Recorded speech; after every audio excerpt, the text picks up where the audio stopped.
Ano ba ang pangarap mo sa pamilya mo, sa anak mo, kuya? Ako tol, hindi ako nangarap na yumaman pa. Yung kinikita ko ngayon sa ganitong sitwasyon ng kita ko, okay na to. Kung bigyan man ako ng pagpapala pa, yun, pagpapasalamat ko yun. Kasi nasa kalahati na eh. Kumbaga 42 years old na ako. Kalahati na? Oo, kalahati na. Kaya nagbabago ka na, nabait ka na. Nagbabago na ako. Ang iksi na buhay ngayon tao. Yan. Hindi katulad dati kuya Babe, no? 60 lang, minsan hirap sa 70 nga, boundary ka. Boundary ka na. Kuta na yun. Kuta na yun. Kung 40 ka na, lagpas ka na sa kalahati. Kaya minsan napapaisip ako pag gagawa ko ng kasalanan. Sabi ko, bakit pa ako gagawa? Ang edad ko ganito na.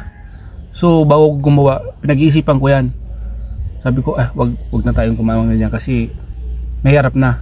Mabuti kung pabata tayo, patanda na ba tayo. Kita na nga sa mukha mo, kulubot ka na nga. Tapos makikita mo yung mga anak mo nahihirapan, di ba? Tapos kaya mo bang matim yun? Oo, buhay pa bang magulang mo? Patay na yung tatay ko. Kasi kapag ano ka pa, yung nasa mga katulad na edad ko pa lang, iisipin mo pa yun sa magulang mo muna eh. Ikaw, magulang pang isipin mo. Wala pang pamilya. Pag nagkapamilya ka na, siyempre sunod na din yung pamilya, anak mo naman. Norman, iba kasi Norman pag may anak ka na Norman. Kaya nga. Iba na yung pananaw. Ikaw, okay lang sa'yo kasi wala ka mang... Wala pa, hindi sa magulang pa nga lang ako. Nasa magulang pa lang ako. Kami na yung magulang eh. Oo, kaya nga. Nandun na kayo sa linyang anak. Iisipin nyo na yung kasunod ninyong henerasyon. Yun. Mga anak nyo. Kaya ngayon, ang iniisip ko na lang, makita ko lang yung mga anak kong mabuti ang kalagay nila. Magkaroon sila ng pamilyang saya. At magkaroon ako ng sarili kong, kahit kunting pagkakitaan na hindi sila mahirapan, meron silang pagkukunan. Sakaling wala no? Kung sakaling wala na, kumbaga. Kasi ranas ko kasi yung hirap tol, grabe. Halos dati wala akong makain, tubig lang. Maghanap ako ng rice water o gripo. Sa madaling sabi, ang pinakapunto mo dito, ayaw mo na maranasan ng anak mo yung naranasan mo. Yun, ayokong maranasan nila yun. Kasi naranasan ko yung hirap. Mga babae pa naman yung anak ko. Oo nga. Diba? Ikaw? Buti na lang kung ang mapangasawa. Ayun, lagi kong pinagpipray yung mapangasawa na yung mamahalin sila. Kumbaga, yung bang makakuha ng maayos. Yung maayos. Mapagmahal na asawa din. Kumbaga, gusto mo pa rin makita yung papangasawa ng mga anak mo para makilatis mo. Kasi Norman, mahirap yung Norman kasi kagaya kay Starax. Masakit sa kanya kasi makita niya yung anak niya magsasuffer sa bandang huli. Oo, mayroon yung makakuha nga ng padre de pamilya pero sasaktan. Isa yan sa mga pinakamasakit bilang maramdaman ng isang magulang kasi kagaya kami, may mga anak kami, si Starax. Sino ba naman ang magulang ng anak mo pagagat mo sa lamok? Di ba ayaw mo nga? Madinggi yun. Tapos iba pa masaktan lang ng ibang tao. Mahirap yun. Naalala ko tuloy yung meron akong napanood na isa sa mga nakakulong na interview. Yung kalbo? Yung payat? Parang ganun. Sabi niya babae yung anak niya, babae. Oo, napanood ka rin yun. Kita mo, harap-harapan na sinasaktan yung anak mo, titingnan mo lang ba yun? Pinagbantanan niya, di ba? Pinagbantanan niya. Pinagkuhan ko na siya, pinalaan ko na siya. Oo. Na sa susunod na ulitin mo sa anak ko na pakita mo sa harapan niya. Pakita mo sa harapan ko na sinasaktan mo ang anak ko. Di ako magdadalawang isip na ganun yung gagawin. May magawa, kung ano magawa niya. Nagawa na nga niya, nangyari na. Kasi nakita niya binubugbog yung anak niya sa harap.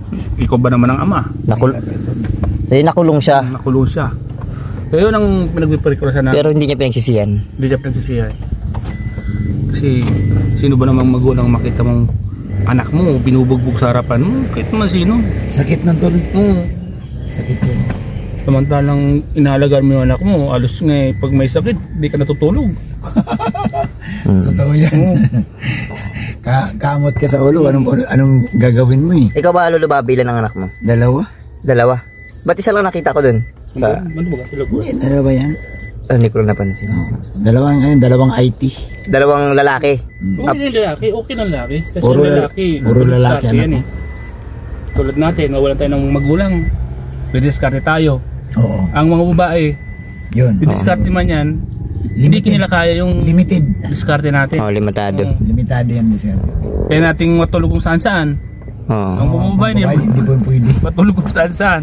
Di ba? Ayaw, kahit may nakaparang nasasakit, pwede tayo matulog. Ginawa ko yun.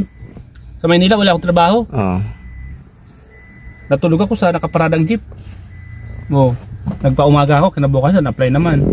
Tol, mabuti, hindi ka gaya sa mga naranasan mo, hindi ka napasok sa mga, lalo sa Manila, marami kasi mga ganggang dun eh.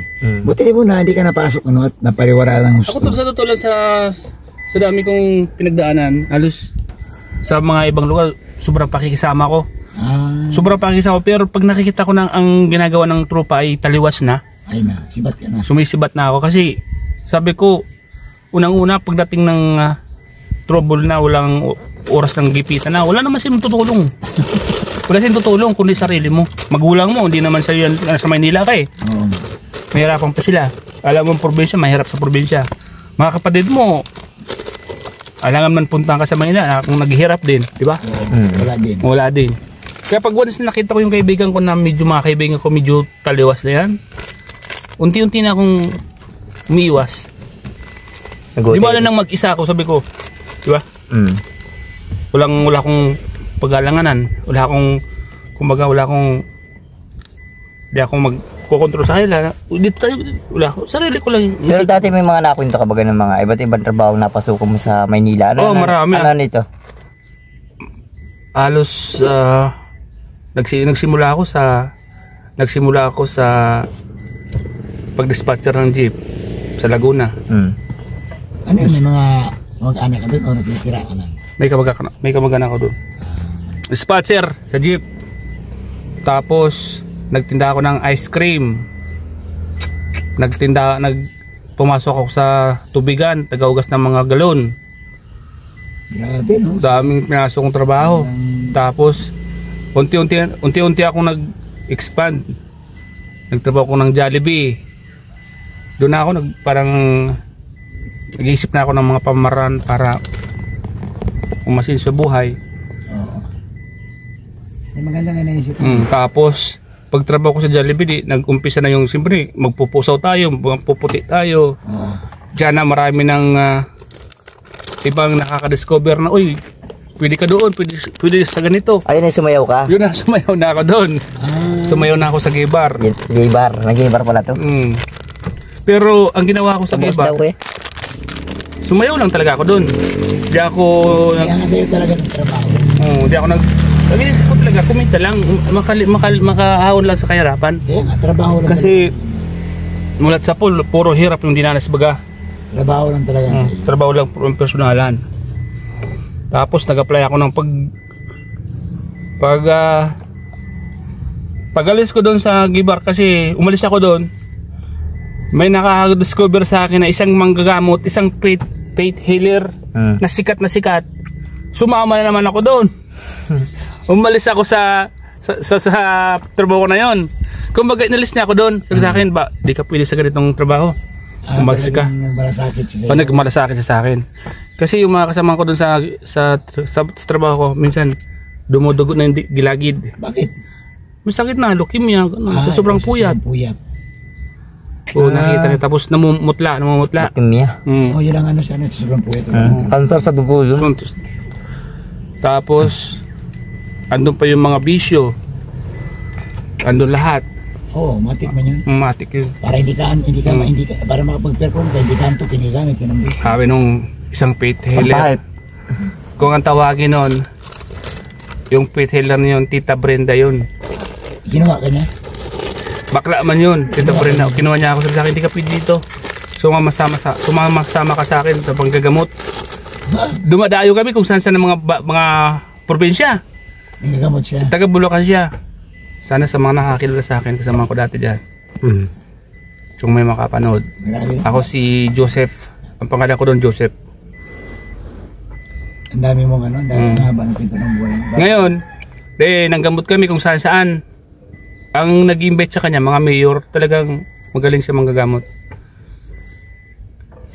Nanggagamot siya ng katarata sa mata, pilay, tinatapakan niya, nakakalakad. Ikaw yung kanyang pinag-aalalay. Alalay kami, marami kami lalay.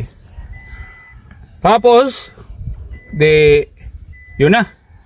Kumbaga si Bud, binata Nag-isip ka mag-asawa. So, nagkaroon ako ng girlfriend nun, kaasawa. Ibig sabihin pala talaga, yung buhay mo talaga, hindi ka talaga lumaki sa Bicol, kumbaga lumaki ka talaga sa Gala. Gala. Tapos nung nag-asawa na ako noon, magulit yung buhay ko. Kasi pag nag-asawa ka, imbes na magiging tahimik yung buhay mo, naging magulo.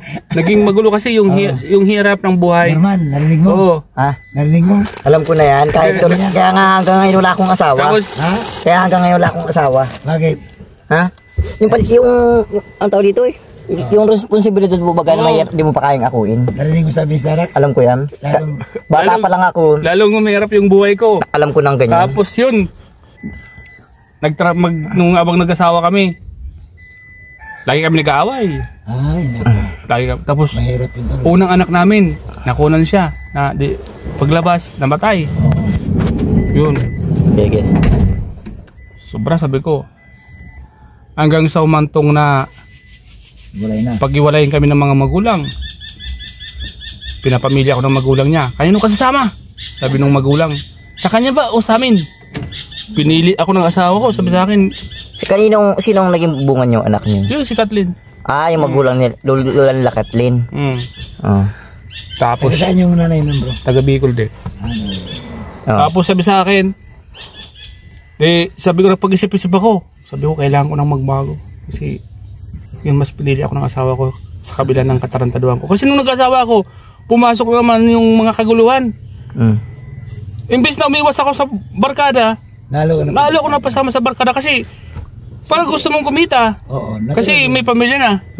Kahit pa paano madagdagan yung kita mo sa pang-araw, sa mga ganito, mga gastusin. Napasok ako sa mga trabahong hindi kang karapat-dapat. Sabi ko, imbis na maging maayos ang buhay ko, hindi na naging maayos. Naging nagulo kasi diyan na pumasok yung sinasabing yung pinagbabawal na gamot. Kapit sa patalim. Andiyan na yung nag-runner na ako, diyan na yung nagbibenta na ako.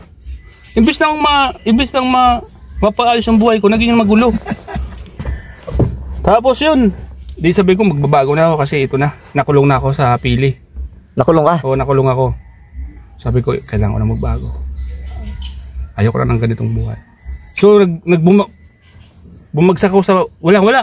Nagpadyak ako, padyak. Kasi magbabago nga ako. Padyak na ako. Yung trabaho ko, padyak. Maghapon, hanggang gabi, nagpadyak ako. Yun na yung binubuhay ko sa anak ko, kay Kathleen. Diba nung nag-abroad pa nga yan diba nung the time na nagpapadyak ako, nagtinda pa ako ng ice cream. Yun na last ko, ice cream, yung sobretis, gumagawa ko dun. Yun na yung pinaka-last kong trabaho dito sa Pilipinas. Nag-isip na ako mag-ibang bansa. Buti pinayagan ka ng asawa mo? Ayaw pumayag yan, tol. Asawa ko, hindi pumayag na ako lang. Sabi ko sa kanya, kung di mo ako papayagan, wala ka na magagawa. Kasi wala, hindi ko dal sa pati. Ito na. Sabi ko, habang buhay akong ganyan ang trabaho natin. Pero tama yung tinahak mong landas at dahil doon nakarating ka hanggang dito. Tapos, pumunta. Sumubok ako pumunta ng Dubai as a tourist visa. Pumunta ako ng Dubai tourist visa. Tapos 3 kaming kinuha nung bayaw ko.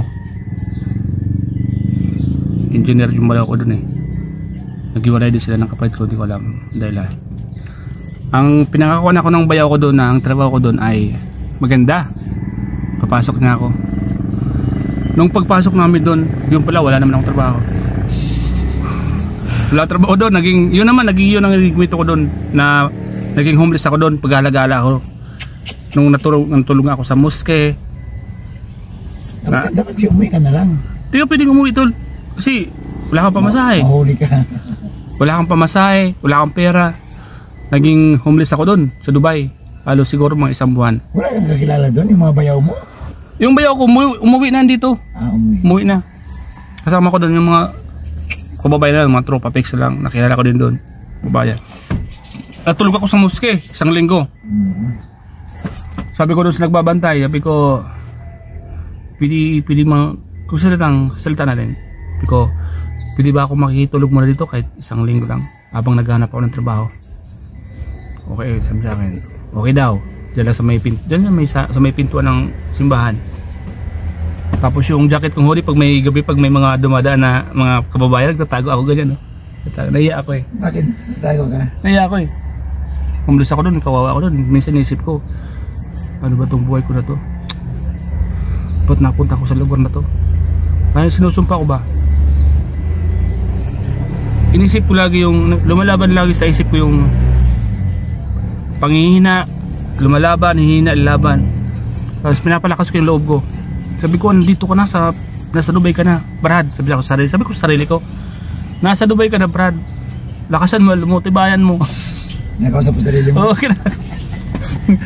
May mga tumawag naman. Puntahan ko. Mababa ang sahod. Tama lang sa pagkain. Inikit mo na. Depende. Kung sino yung mataas, doon ako. Yun nga, nakapagtrabaho ko doon sa Modern Bay. Unang trabaho ko doon pala sa gym. Janitor ako. Yung kuwan ako doon. Vlogger na. Naging kuwan ako noon. Iba mo nun, katalaga mo yan, no? Vlogger ako noon. Bro? Sa Dubai. Katalaga mo yan. Nagbablog ka doon kunwari? Nagbablog kunwari doon sa Dubai. Kasi hindi mo ako naniwala kung may sound man dyan. Pagpatuloy ko lang, ginawa ko ng libangan. Hanggang sa sub to sub, may mga nagsasub to sub para dumami yung subscriber mo. Yun, nakipag-sub to sub ako, nalibang ako. Hanggang sa mga kasama ko, nagpapa-motivate. Ikaw, malapit ka na ma-monetize, ituloy-tuloy mo na yan. Pero ang busis ko, ganyan talaga yan. Tapos, habang pinapanood ko si Tikram, biglang lumabas sa YouTube ko si Lola Damiana. Doon nagsimula. Nainganyo ako sa mga salita ni Lola Damiana. Hanggang sa pag nag-live ko Bal, nanood ako. Yan nga sila Bobby, yung galing Manila yan. Nasubaybayan ko sila. Mga nagtatawag si Kuya Bal ng mga vlogger. Tapos nagpatawag? Oo, nagpatawag si Kuya Bal. Yung gustong maging vlogger, punta sa Dait. Doon ako nainganyo, sabi ko, palay na ako nanonood. Sabi ko, pag uwi ko ng Pilipinas, pupunta ko dito. Umuwi ka na? Pandemic, uwi na sana ako doon. Kasi gusto ko lang sumama talaga sa Malalan, saya eh.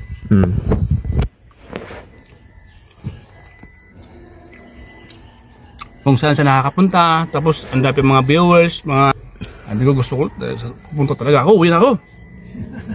Pag uwi ko, andyan na yung pandemic, naku po. Sumabit na, hindi na kami nakauwi. Hanggang sa panood nila ako, Lola Damiana, hanggang lumalak na yung makikita nila Bobby, nila Che Guevara, Alex, Joey the Great. Sabi ko, nalaki na makakita. Tapos yun, sabi ko, kailangan ko na makauwi pag tapos ng pandemic. Zero balance ako. Di ba ako nagmi-message ako sa live mo? Bobby? Hindi ko na matandaan eh. Ano ba sabi mo doon? Naalala ko siya. Alam ko, Starax na mo. Lagi ako si Gigi Bara. nagmi-message ako sa kung ano eh. Tapos message ko si Gab. Sabi ko, kasi si Gab yung namamala doon. Si Gab ang namamala doon. Sabi sa akin, wala na bro. Hindi na nagpapasok ng vlogger. Buti nga, malakas na loob pumunta ka pa. Hindi pumunta, wala talaga. Malakas talaga loob kong pumunta doon kasi taga-Bicol lang naman ako. Kaya nga. Lapit lang ano? Lapit lang naman. Sabi ko, kung pauwi na ako, di umuwi, pili lang naman ha. Bagay. 2 hours lang naman ang biyahe. Lapit. Oo. Galing ka niya ibang bansa. Kaya nga, sabi, pumunta ka. Pagdating niya hapon siya dumating. Pumunta ako doon sa Lighthouse. Hapon, dinintay ko pa sila, may dala akong bag. Walang-wala ako noon. Talagang gutom pa nga ako. Pagdating ko noon, mano ako kay Kuya Bal, barkadin na. Sabay, sabi ko kay Kuya Bal, pagod ka, masahin kita, minasahin ko si Kuya Bal. Buhay pa si Brother Pass ang nag-assist sa akin doon eh. Hanggang sa, sabi natin na, vlogger ka ba? Sabi ko, opo te. Ilan na ba subscriber mo? 1,900 ante. O sige, diyan ka. Magtabi-tabi ka sa mga nagla-live. Guminhawa na yung pagkaramdam ko doon. Sabi ko, okay na, welcome na ako sa Kalingap. Doon na nagsimula ang lahat? Doon na nagsimula lahat. Hanggang ngayon? Hanggang ngayon. Mga napundar? Mga napundar yun. Marami naman tayo napundar. Kaya maraming salamat sa Kalingap. Dahil sa inyo, kamit natin ito. Kung wala sila, wala ako dito. Kung wala Kalingap, siguro hindi ko alam kung nasan ako ngayon. Siguro nasa Dubai pa rin ako. Pero hindi ganito yung ginawa yung naramdaman ko. Nasa sarili ka ng bayan, nasa Pilipinas ka na, kasama pang pamilya mo, di ba? Sarap sa pagkaramdam. Diba? Audio Jungle.